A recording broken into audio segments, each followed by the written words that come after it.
बृहस्पतिवार व्रत कथा। एक समय की बात है कि भारतवर्ष में एक राजा राज करता था। वह बड़ा ही प्रतापी और दानी था। वह प्रतिदिन मंदिर में दर्शन करने जाता और ब्राह्मण और गुरु की सेवा किया करता था। उसके द्वार से कोई भी निराश होकर नहीं लौटता था तथा वह प्रत्येक गुरुवार को व्रत रखता एवं पूजन करता। हर दिन गरीबों की सहायता करता, परंतु यह सब बातें उसकी रानी को अच्छी नहीं लगती थी। वह ना तो व्रत करती और ना ही किसी को एक पैसा दान में देती थी और राजा से भी ऐसा करने को मना करती थी। एक समय की बात है जब राजा शिकार खेलने वन को गए थे। घर पर रानी और दासी थी। उस समय गुरु बृहस्पति एक साधु का रूप धारण कर राजा के दरवाजे पर भिक्षा मांगने आए। रानी से भिक्षा मांगी तो वह कहने लगी, हे साधु महाराज, मैं इस दान और पुण्य से तंग आ गई हूँ। मेरे से घर का ही कार्य समाप्त नहीं होता। इस कार्य के लिए तो पतिदेव ही बहुत हैं। आप इस प्रकार की कृपा करें कि यह सब धन नष्ट हो जावे तथा मैं आराम से रह सकूं। साधु बोले, हे देवी, तुम तो बड़ी विचित्र हो। संतान और धन से कोई दुखी नहीं होता है, इसको सभी चाहते हैं। पापी भी पुत्र और धन की इच्छा करता है। अगर तुम्हारे पास अधिक धन है तो भूखे मनुष्यों को भोजन कराओ, प्याव लगवाओ, ब्राह्मणों को दान दो, धर्मशाला बनाओ, कुआं, तालाब, बावड़ी, बाग बगीचों आदि का निर्माण कराओ तथा निर्धन मनुष्यों की कुंवारी कन्याओं का विवाह कराओ। अनेकों यज्ञ आदि धर्म करो। इस प्रकार के कर्मों से आपके कुल का और आपका नाम परलोक में सार्थक होगा एवं स्वर्ग की प्राप्ति होगी। परंतु वह रानी इन सब बातों से भी खुश नहीं हुई। वो बोली, हे साधु महाराज, मुझे ऐसे धन की भी आवश्यकता नहीं जिसको और मनुष्यों को दान दूं तथा जिसको रखने संभालने में ही मेरा सारा समय नष्ट हो जाए।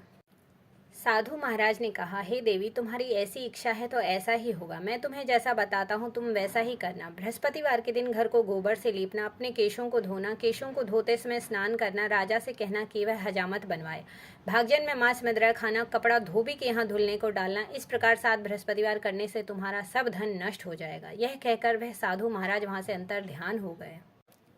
रानी ने साधु के कहने के अनुसार वैसा ही किया। 3 बृहस्पतिवार ही बीते थे कि उसकी समस्त धन संपत्ति नष्ट हो गई और भोजन के लिए दोनों समय परिवार तरसने लगा तथा सांसारिक भोगों से दुखी रहने लगा। तब वह राजा रानी से कहने लगा, हे रानी, तुम यहाँ पर रहो, मैं दूसरे देश को जाऊं, क्योंकि यहाँ पर मुझे सभी मनुष्य जानते हैं, इसलिए कोई कार्य भी नहीं कर सकता। देश चोरी परदेश भीख बराबर है। ऐसा कहकर राजा परदेश चला गया। वहां जंगल में जाता और लकड़ी काट कर लाता, शहर में बेचता। इस तरह जीवन व्यतीत करने लगा। इधर राजा के बिना रानी और दासी दुखी रहने लगी। किसी दिन भोजन मिलता और किसी दिन जल पीकर ही रह जाती। एक समय रानी और दासी को 7 दिन बिना भोजन के व्यतीत हो गए। तो रानी ने अपनी दासी से कहा, हे दासी, यहाँ पास के ही नगर में मेरी बहन रहती है। वह बड़े धनवान है। तू उसके पास जा और वहां से 5 सेर बेझर मांगकर ले आ, जिससे कुछ समय के लिए गुजर हो जाएगी। इस प्रकार रानी की आज्ञा मानकर दासी रानी के बहन के पास गई। तो रानी की बहन उस समय पूजन कर रही थी, क्योंकि उस रोज बृहस्पतिवार का दिन था। जब दासी ने रानी की बहन को देखा तब उससे बोली, हे रानी, मुझे तुम्हारी बहन ने भेजा है, मुझे 5 सेर बेझर दे दो। इस प्रकार दासी ने अनेक बार कहा, परंतु रानी ने उत्तर नहीं दिया, क्योंकि उस समय वह बृहस्पतिवार की व्रत कथा सुन रही थी। इस प्रकार जब दासी को किसी प्रकार का उत्तर नहीं मिला तो वह बहुत दुखी हुई और क्रोधवश लौटकर अपने गांव को रानी के पास आकर बोली, हे रानी, आपकी बहन बहुत ही धनी स्त्री है। वह छोटे लोगों से बातें भी नहीं करती है। जब मैंने उनसे कहा तो उन्होंने कोई उत्तर नहीं दिया। मैं वापस चली आई। रानी बोली, हे दासी, इसमें उसका कोई दोष नहीं है। जब बुरे दिन आते हैं तब कोई सहारा नहीं देता। अच्छे बुरे का पता विपत्ति में ही लगता है। जो ईश्वर की इच्छा होगी वही होगा। यह सब हमारे भाग्य का दोष है। इधर उस रानी की बहन ने सोचा कि मेरी बहन की दासी आई थी, परंतु मैं उससे नहीं बोली, इससे वह बहुत दुखी हुई होगी। यह सोच कथा को सुन और विष्णु भगवान का पूजन समाप्त कर वह रानी अपनी बहन के घर चल दी और आकर अपनी बहन से कहने लगी, हे बहन, मैं बृहस्पतिवार का व्रत कर रही थी जब तुम्हारी दासी आई, परंतु जब तक कथा होती है तब तक ना तो उठते हैं और ना ही बोलते हैं, इसलिए मैं ना बोली। कहो दासी क्यों आई थी?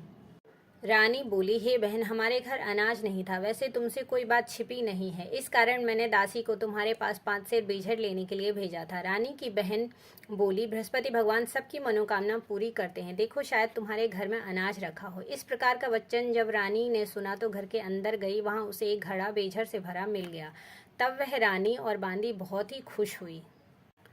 दासी कहने लगी, हे रानी, देखो, वैसे ही हमको भोजन नहीं मिलता तो हम रोज ही व्रत करते हैं। अगर इनसे व्रत की विधि और कथा पूछ ली जावे तो उसे हम भी किया करेंगे। तब उस रानी ने अपनी बहन से पूछा, हे बहन, बृहस्पतिवार के व्रत के क्या नियम हैं? तब रानी की बहन ने बताया, बृहस्पतिवार के व्रत में चने की दाल और मुनक्का से भगवान विष्णु का केले की जड़ में पूजन करें तथा दीपक जलावें, पीला भोजन करें तथा कथा सुने।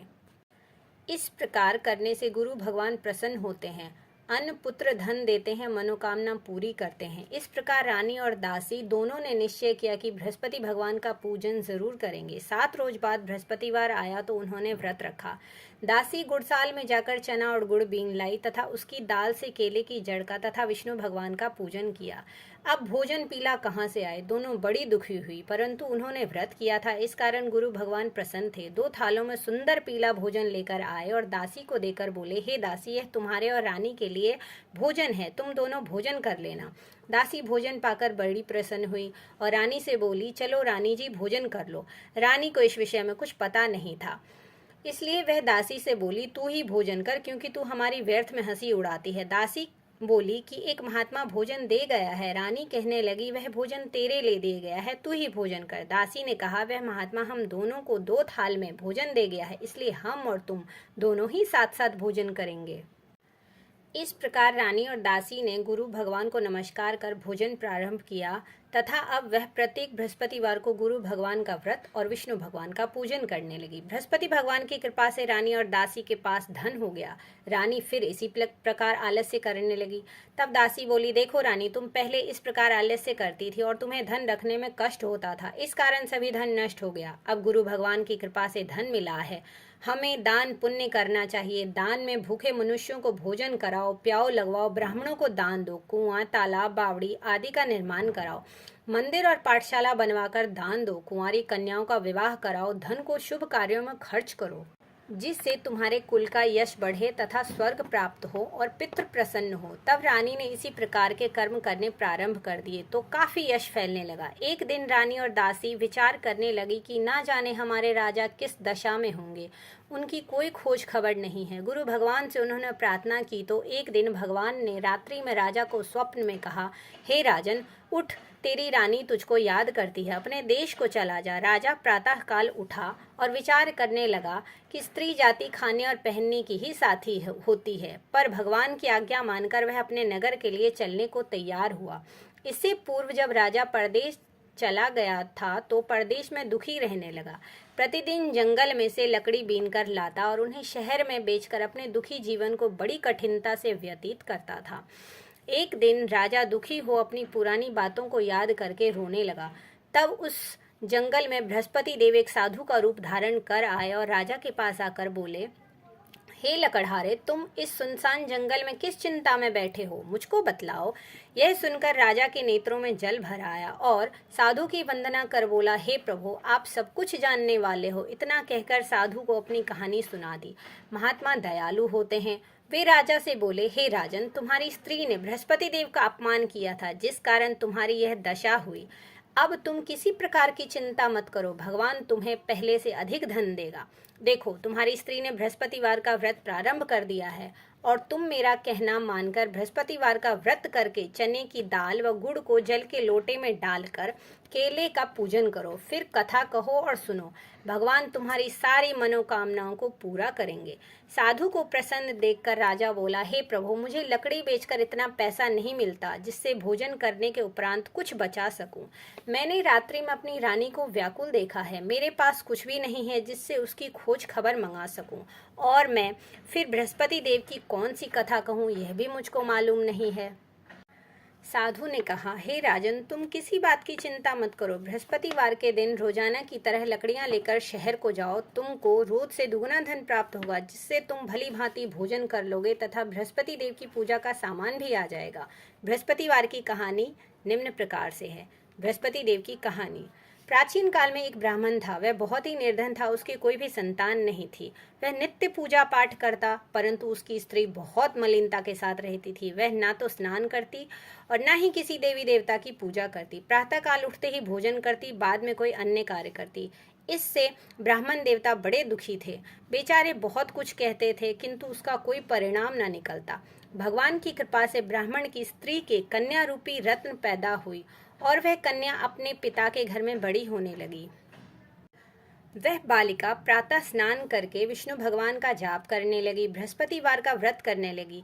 अपने पूजा पाठ को समाप्त करके स्कूल जाती तो अपनी मुट्ठी में जौ भरकर ले जाती और पाठशाला जाने के मार्ग में डालती जाती। वही जौ स्वर्ण के हो जाते तो लौटते समय उनको बीन कर घर ले आती। एक दिन वह बालिका सूप में सोने के जौ को फटक कर साफ कर रही थी तो उसकी माँ ने देख लिया और कहा, हे बेटी, सोने के जौ को फटकने के लिए तो सोने का सूप होना चाहिए।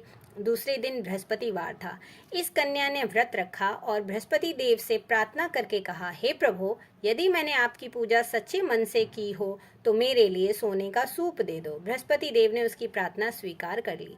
रोजाना की तरह वह कन्या जौ फैलाती हुई स्कूल को गई और जब लौटकर जौ बीन रही थी तो बृहस्पति देव की कृपा से रास्ते में सोने का सूप मिला।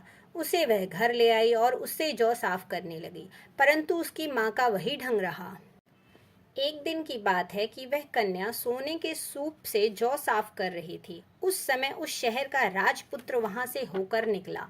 इस कन्या के रूप और कार्य को देखकर मोहित हो गया और अपने घर आकर भोजन तथा जल त्याग कर उदास होकर लेट गया। राजा को इस बात का पता लगा तो अपने मंत्रियों के साथ अपने पुत्र के पास गए और बोले, हे पुत्र, तुम्हें किस बात का कष्ट है? किसी ने तुम्हारा अपमान किया है अथवा कोई और कारण है? सो कहो, मैं वही कार्य करूंगा जिससे तुम्हें प्रसन्नता होगी। राजकुमार ने अपने पिता की बातें सुनी तो वह अपने पिता से बोला, हे पिताजी, आपकी कृपा से मुझे किसी बात का दुख नहीं है, ना ही किसी ने मेरा अपमान किया है, परंतु मैं उस लड़की के साथ विवाह करना चाहता हूँ जो सोने के सूप में जौ साफ कर रही थी। यह सुनकर राजा आश्चर्य में पड़ गया और बोला, हे पुत्र, इस तरह की कन्या का पता तुम ही लगाओ, मैं उसके साथ तुम्हारा विवाह अवश्य करवा दूंगा। राजकुमार ने अपने पिता के वचन सुनने के पश्चात उस लड़की के घर का पता बतलाया। राजकुमार के बताए पते के अनुसार मंत्री उस लड़की के घर गए और ब्राह्मण कन्या का विवाह राजकुमार के साथ संपन्न हो गया। कन्या के घर से जाते ही पहले की भांति उस ब्राह्मण देवता के घर में गरीबी का निवास हो गया। अब भोजन के लिए भी अन्न बड़ी मुश्किल से मिलता था। एक दिन दुखी होकर ब्राह्मण देवता अपनी पुत्री के पास गए। बेटी ने पिता को दुखी देखकर अपनी माँ का समाचार पूछा। तब ब्राह्मण ने सभी हाल कह सुनाया। कन्या ने बहुत सा धन देकर अपने पिता को विदा किया। इस तरह ब्राह्मण का कुछ समय सुखपूर्वक व्यतीत हुआ। कुछ दिन बाद फिर वही हाल हो गया।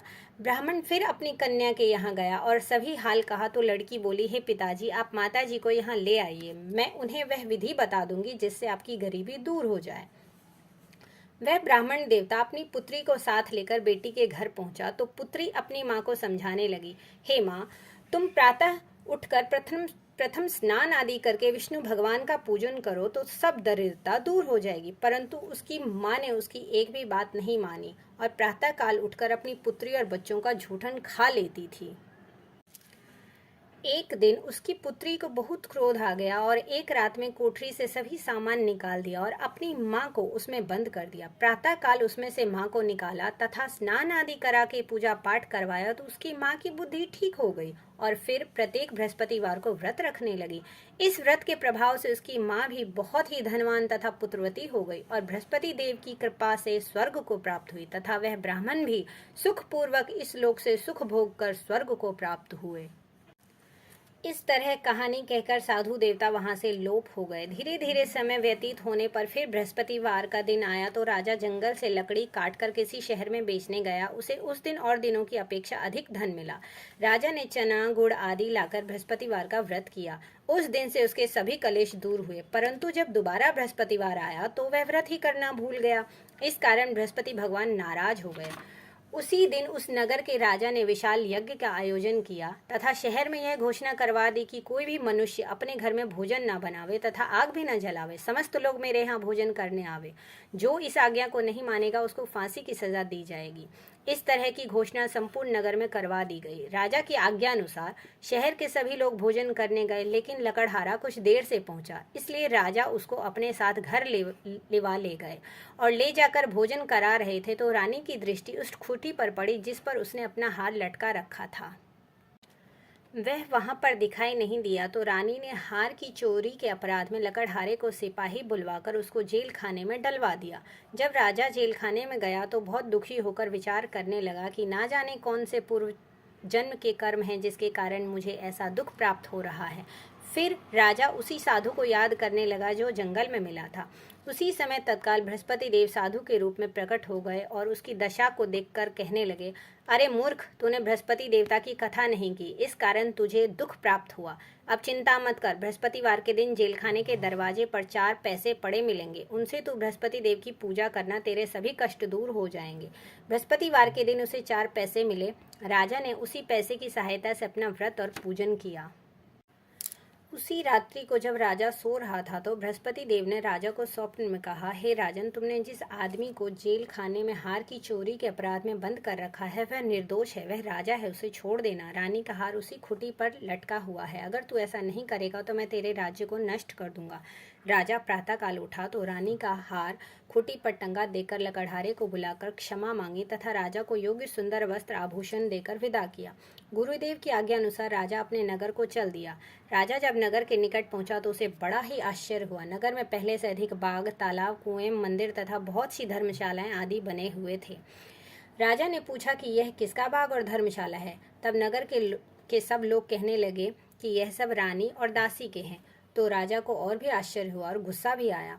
जब रानी ने यह खबर सुनी कि राजा आ रहे हैं तो उसने दासी से कहा, हे दासी, देख, राजा हमको कितनी बुरी हालत में छोड़ गए थे, वह हमारी ऐसी हालत देखकर लौट ना जाए, इसलिए तू दरवाजे पर खड़ी हो जा। रानी की आज्ञा अनुसार दासी दरवाजे पर खड़ी हो गई। जब राजा आए तो उन्हें अपने साथ लिवा लाई। तब राजा ने क्रोध करके अपनी तलवार निकाली और पूछने लगा, यह बताओ कि यह धन तुम्हें कैसे प्राप्त हुआ है। तब रानी ने कहा कि यह सब धन बृहस्पतिवार के व्रत के प्रभाव से प्राप्त हुआ है। राजा ने निश्चय किया कि 7 रोज बाद में सभी बृहस्पति देव का पूजन करते हैं, परंतु मैं रोजाना दिन में 3 बार कहानी कहा करूंगा और रोज व्रत किया करूंगा। अब हर समय राजा के दुपट्टे में चने की दाल बंधी रहती तथा दिन में 3 बार कहानी कहता। एक रोज राजा ने विचार किया कि चलो अपनी बहन के यहाँ हो आवें। इस तरह निश्चय कर राजा घोड़े पर सवार हो अपनी बहन के यहाँ चलने लगा। मार्ग में उसने देखा कि कुछ आदमी एक मुर्दे को लिए जा रहे हैं। उन्हें रोक कर राजा कहने लगा, अरे भाइयों, मेरी बृहस्पतिवार की कथा सुन लो। वे बोले, लो, हमारा आदमी मर गया है और इसको अपनी कथा की पड़ी है। परंतु कुछ आदमी बोले, अच्छा कहो, हम तुम्हारी कथा भी सुनेंगे। राजा ने दाल निकाली और जब कथा आधी हुई थी कि मुर्दा हिलने लगा और जब कथा समाप्त हुई तो राम राम कहकर वह मनुष्य खड़ा हो गया। आगे मार्ग में उसे किसान खेत में हल चलाता हुआ मिला। राजा ने उसे देखा और उससे बोला, अरे भैया, तुम मेरी बृहस्पतिवार की कथा सुन लो। किसान बोला, जब तक मैं तुम्हारी कथा सुनूंगा तब तक 4 हरैया जोत लूंगा, जा अपनी कथा किसी और को सुनाना। इस तरह राजा आगे चलने लगा। राजा के हटते ही बैल पछाड़ खाकर गिर गया तथा किसान के पेट में बहुत जोर से दर्द होने लगा। उस समय उसकी माँ रोटी लेकर आई। उसने जब यह देखा तो अपने पुत्र से सब हाल पूछा और बेटे ने सभी हाल कह दिया। तो बुढ़िया दौड़ी दौड़ी राजा के पास गई और उससे बोली, मैं तेरी कथा सुनूंगी, तू अपनी कथा मेरे खेत पर ही चलकर कहना। राजा ने बुढ़िया के खेत पर जाकर कथा कही, जिसके सुनते ही वह बैल खड़े हो गए तथा किसान के पेट का दर्द बंद हो गया। राजा अपनी बहन के घर पहुंच गया। बहन ने भाई की खूब मेहमानी की। दूसरे रोज प्रातः काल राजा जागा तो वह देखने लगा कि सब लोग भोजन कर रहे हैं। राजा ने अपनी बहन से कहा कि कोई ऐसा मनुष्य है जिसने भोजन नहीं किया हो और वह मेरी बृहस्पतिवार की कथा सुन ले। बहन बोली, हे भैया, यह देश ऐसा ही है, पहले यहाँ लोग भोजन करते हैं, बाद में अन्य काम करते हैं। अगर कोई पड़ोस में हो तो देखाऊं। वह ऐसा कहकर चली गई, परंतु उसे कोई भी ऐसा व्यक्ति नहीं मिला जिसने भोजन ना किया हो। अतः वह एक कुम्हार के घर गई जिसका लड़का बीमार था। उसे मालूम हुआ कि उनके वहाँ 3 रोज से किसी ने भोजन नहीं किया है। रानी ने अपने भाई की कथा सुनने के लिए कुम्हार से कहा। वह तैयार हो गया। राजा ने जाकर बृहस्पतिवार की कथा कही, जिसको सुनकर उसका लड़का ठीक हो गया। अब तो राजा की प्रशंसा होने लगी। एक दिन राजा ने अपनी बहन से कहा, हे बहन, हम अपने घर को जाएंगे, तुम भी तैयार हो जाओ। राजा की बहन ने अपनी सास से कही तो सास बोली, हाँ, तू चली जा, परंतु अपने लड़कों को मत ले जाना, क्योंकि तेरे भाई के कोई औलाद नहीं है। बहन ने अपने भाई से कहा, हे भैया, मैं तो चलूंगी, मगर कोई बालक नहीं जाएगा। राजा बोला, जब कोई बालक नहीं जाएगा तब तुम ही क्या करोगी। बड़े दुखी मन से राजा अपने नगर को लौट आया। राजा ने अपनी रानी से कहा, हम निर्वंशी राजा हैं, हमारा मुंह देखने का धर्म नहीं है और कुछ भोजन आदि नहीं किया। रानी बोली, हे नाथ, बृहस्पति देव ने हमें सब कुछ दे दिया है तो औलाद भी अवश्य देंगे। उसी रात बृहस्पति देव ने राजा को स्वप्न में कहा, हे राजन, उठ, सभी सोच को त्याग दे, तेरी रानी गर्भ से है। राजा को यह बात सुनकर बड़ी खुशी हुई। 9वें महीने में रानी के गर्भ से एक सुंदर पुत्र प्राप्त हुआ। तब राजा बोला, हे रानी, स्त्री बिना भोजन के रह सकती है, बिना कहे नहीं रह सकती। जब मेरी बहन आवे तुम उससे कुछ कहना मत। रानी ने सुनकर हाँ कर दिया। जब राजा की बहन ने शुभ समाचार सुना तो वह बहुत खुश हुई तथा बधाई लेकर अपने भाई के घर आई। तब रानी ने कहा, घोड़ा चढ़कर तो नहीं आई, गधा चढ़ ही आई। राजा की बहन बोली, भाभी, मैं इस प्रकार ना कहती तो तुम्हें औलाद कैसे मिलती। बृहस्पति देव ऐसे ही हैं, जैसी जिसके मन में कामनाएं हैं सभी को पूर्ण करते हैं। जो सद्भावना पूर्वक बृहस्पतिवार का व्रत करता है एवं कथा पढ़ता है अथवा सुनता है और दूसरों को सुनाता है, बृहस्पति देव उसकी सभी मनोकामनाएं पूर्ण करते हैं। जैसी सच्ची भावना से रानी और राजा ने बृहस्पति देव की कथा का गुणगान किया तो उनकी सभी इच्छाएं बृहस्पति देव जी ने पूरी की। इसलिए सबको कथा सुनने के बाद प्रसाद लेकर जाना चाहिए। हृदय से उनका मनन करते हुए जयकारा बोलना चाहिए। प्रेम से बोलिए श्री बृहस्पति भगवान की जय। बृहस्पति देव की आरती। जय बृहस्पति देवा स्वामी, जय बृहस्पति देवा। छिन छिन भोग लगाऊं, छिन छिन भोग लगाऊं, कदली फल मेवा। ओम जय बृहस्पति देवा। तुम पूर्ण परमात्मा, तुम अंतर्यामी, हे स्वामी तुम अंतर्यामी। जगत पिता जगदीश्वर, जगत पिता जगदीश्वर, तुम सबके स्वामी। ओम जय बृहस्पति देवा। चरणामृत निज निर्मल, सब पातक हरता, हे स्वामी सब पातक हरता। सकल मनोरथ दायक, सकल मनोरथ दायक, कृपा करो भरता। ओम जय बृहस्पति देवा। तन मन धन अर्पण कर, जो जन शरण पड़े, हे स्वामी जो जन शरण पड़े। प्रभु प्रकट तब हो कर, प्रभु प्रकट तब हो कर, आकर द्वार खड़े। ओम जय बृहस्पति देवा। दीन दयाल दयानिधि, भक्तन हितकारी, हे स्वामी भक्तन हितकारी। पाप दोष सब हरता, पाप दोष सब हरता, भव बंधन हारी। ओम जय बृहस्पति देवा। सकल मनोरथ दायक, सब संशय हारी, हे स्वामी सब संशय हारी। विषय विकार मिटाओ, विषय विकार मिटाओ, संतन सुखकारी। ओम जय बृहस्पति देवा। जो कोई आरती तेरी प्रेम सहित गावे, हे स्वामी भाव सहित गावे। ज्येष्ठानंद आनंद सो, ज्येष्ठानंद आनंद सो, निश्चय फल पावे। ओम जय बृहस्पति देवा। ओम जय बृहस्पति देवा। स्वामी जय बृहस्पति देवा। छिन छिन भोग लगाऊं, छिन छिन भोग लगाऊं, कदली फल मेवा। ओम जय बृहस्पति देवा।